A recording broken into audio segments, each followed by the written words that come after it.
നമസ്കാരം. പുതിയൊരു വീഡിയോയിലേക്ക് എല്ലാവർക്കും സ്വാഗതം. വളരെ വർഷങ്ങളായി ഈ പറയുന്ന 11 നക്ഷത്ര ജാതകർക്ക് ലഭിക്കാതിരുന്ന ഭാഗ്യം ഇത്തവണ ലഭിക്കുവാനായിട്ട് പോവുകയാണ്. ജ്യോതിഷപ്രകാരം ഈ 11 നക്ഷത്ര ജാതകർക്കും ഇനി ഭാഗ്യത്തിൻ്റെ സമയമാണ്. ജീവിതത്തിൽ ഒരു വലിയ തിരിച്ചുവരവ് ഉണ്ടാകുവാനായിട്ട് പോവുകയാണ്. എത്രയോ വർഷങ്ങൾ കൂടിയിട്ടാണ് ഇവരുടെ ജീവിതത്തിൽ ഈ കുറച്ച് നല്ല സമയങ്ങൾ കടന്നു വന്നിരിക്കുന്നത് എന്ന് നമുക്ക് പറയുവാനായിട്ട് കഴിയും. അപ്രകാരമുള്ള 11 നക്ഷത്ര ജാതകരുണ്ട്. ഈ 11 നക്ഷത്ര ജാതകരുടെ ജീവിതത്തിലും വളരെയധികം സമൃദ്ധിയാണ് കടന്നു വരുവാനായിട്ട് പോകുന്നത്. അതുപോലെ തീർച്ചയായിട്ടും ഈ 11 നക്ഷത്ര ജാതകരിൽ നിങ്ങളും ഉണ്ടെങ്കിൽ നിങ്ങളുടെ പേരൊന്ന് കമൻറ്റ് ചെയ്യുവാനായിട്ട് ഓർമ്മിപ്പിക്കുകയാണ്. ഒന്നാമത്തെ നക്ഷത്രം നമുക്ക് എല്ലാവർക്കും അറിയാം, അശ്വതി നക്ഷത്ര ജാതകരാണ്. തടസ്സങ്ങൾ മാറി, അതായത് വർഷങ്ങളായി നിങ്ങൾ അനുഭവിച്ചു കൊണ്ടിരിക്കുന്ന തടസ്സങ്ങൾ മാറി ധനലാഭം ഉണ്ടാകാൻ പോകുന്ന സമയമാണിത്. നിങ്ങൾ എവിടെ നിന്നാണോ തുടങ്ങിയത് അവിടത്തേക്കാൾ ഉയർത്തി ഈശ്വരൻ നിങ്ങൾക്ക് നൽകുവാനായിട്ട് പോവുകയാണ്. ഇപ്പോൾ നിങ്ങളൊരു ചെറിയ ഉദ്യോഗസ്ഥ പദവിയിലാണ് ഇരിക്കുന്നതെങ്കിൽ അതിനേക്കാൾ ഇരട്ടി ജീവിതത്തിൽ അനുഗ്രഹങ്ങൾ നേടുവാനായിട്ട് നിങ്ങൾക്ക് കഴിയും. അതുപോലെ തന്നെ നിങ്ങൾക്ക് ആ വരം ലഭിക്കുവാനായിട്ട് നിങ്ങൾ കുറച്ച് വഴിപാടുകൾ ചെയ്യണം. അതിലൊന്നാമത്തേത് ചൊവ്വ വെള്ളി ദിവസങ്ങളിൽ ദേവീക്ഷേത്രത്തിൽ 2 ദീപം തെളിയിച്ച് പ്രാർത്ഥിക്കുക എന്നതാണ്. ഒന്നുകൂടി ഓർമ്മിപ്പിക്കുകയാണ്, അശ്വതി നക്ഷത്ര ജാതകരുടെ ജീവിതത്തിൽ തടസ്സങ്ങൾ മാറി ധനലാഭം ഉണ്ടാകാൻ പോകുന്ന സമയമാണ്. ഇനി രണ്ടാമത്തെ നക്ഷത്ര ജാതകർ ഭരണിയാണ്.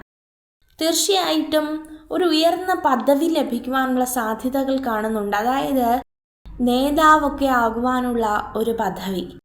ജീവിതത്തിൽ വളരെയധികം അനുഗ്രഹങ്ങൾ കടന്നു വരുവാൻ പോവുകയാണ്. ആഗ്രഹിക്കുന്ന കാര്യങ്ങൾ നിങ്ങളുടെ ജീവിതത്തിൽ ലഭിക്കുവാനായിട്ട് പോവുകയാണ്. എത്രയോ വർഷത്തിന് ശേഷം നിങ്ങളുടെ ജീവിതത്തിൽ ആ അവസരങ്ങൾ കടന്നു വരികയാണ്. ശനിയാഴ്ച സമയങ്ങളിൽ അല്ലെങ്കിൽ ശനിയാഴ്ച ദിവസങ്ങളിൽ എള്ളുദീപം കത്തിച്ച് പ്രാർത്ഥിക്കുക. തീർച്ചയായിട്ടും ഒരു അനുഗ്രഹം ഉണ്ടാകും. മൂന്നാമത്തെ നക്ഷത്ര ജാതകരെന്ന് പറയുന്നത് രോഹിണിയാണ്.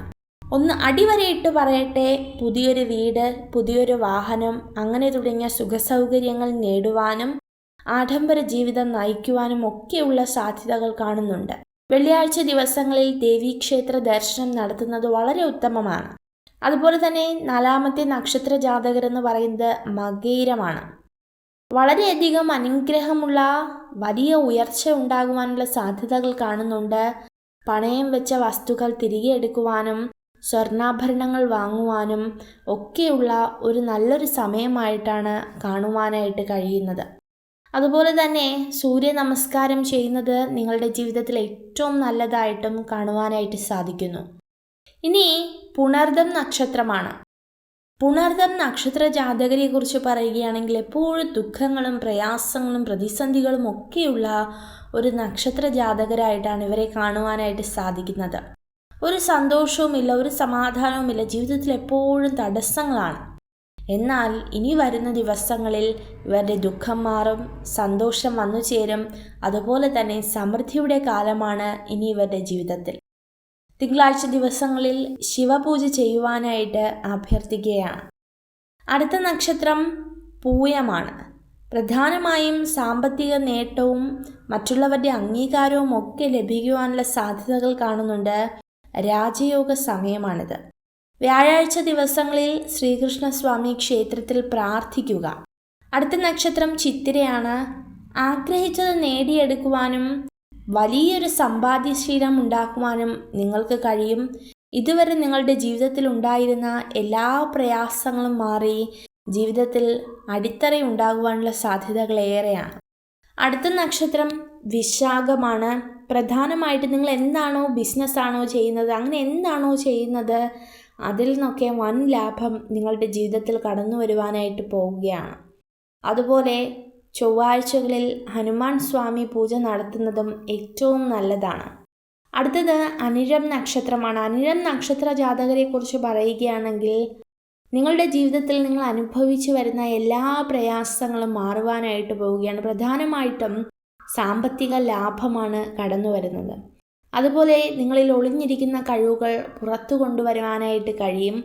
ശനിയാഴ്ചകളിൽ ഉപ്പ് ദാനം ചെയ്യുന്നത് ഉത്തമമാണ്. അടുത്ത നക്ഷത്ര ജാതകർ എന്ന് പറയുന്ന ഉത്രട്ടാതിയാണ്. ജീവിതകാലം മുഴുവൻ ഗുണകരമായ രീതിയിൽ വിദേശത്തു നിന്നുള്ള വരുമാന സാധ്യതകൾ തെളിയുവാൻ സാധ്യതയുണ്ട്. അതുപോലെ തന്നെ വെള്ളിയാഴ്ച ദിവസങ്ങളിൽ ദേവീക്ഷേത്രത്തിൽ ദീപം തെളിയിക്കുക. അടുത്ത നക്ഷത്ര ജാതകർ രേവതിയാണ്. നഷ്ടപ്പെട്ടവ തിരിച്ചു കിട്ടുന്നതിനും വലിയൊരു രാജയോഗം അനുഭവിക്കാൻ പോകുന്നതുമായ ഒരു സമയമാണ് കടന്നു വരുന്നത്. തീർച്ചയായിട്ടും അനുഗ്രഹമുള്ള നക്ഷത്ര ജാതകരായിരിക്കുന്നു ഇവർ. ഇത്രയും ഈ 11 നക്ഷത്ര ജാതകരും ഈ 11 നക്ഷത്ര ജാതകരെയും മറ്റു നക്ഷത്ര ജാതകരെയും ഈശ്വരൻ അതിസമൃദ്ധമായി അനുഗ്രഹിക്കട്ടെ. നിങ്ങൾക്ക് ഈ ഒരു വീഡിയോ ഉപകാരപ്രദമായെങ്കിൽ ചാനൽ സബ്സ്ക്രൈബ് ചെയ്യുവാനായി അഭ്യർത്ഥിക്കുന്നു. നന്ദി.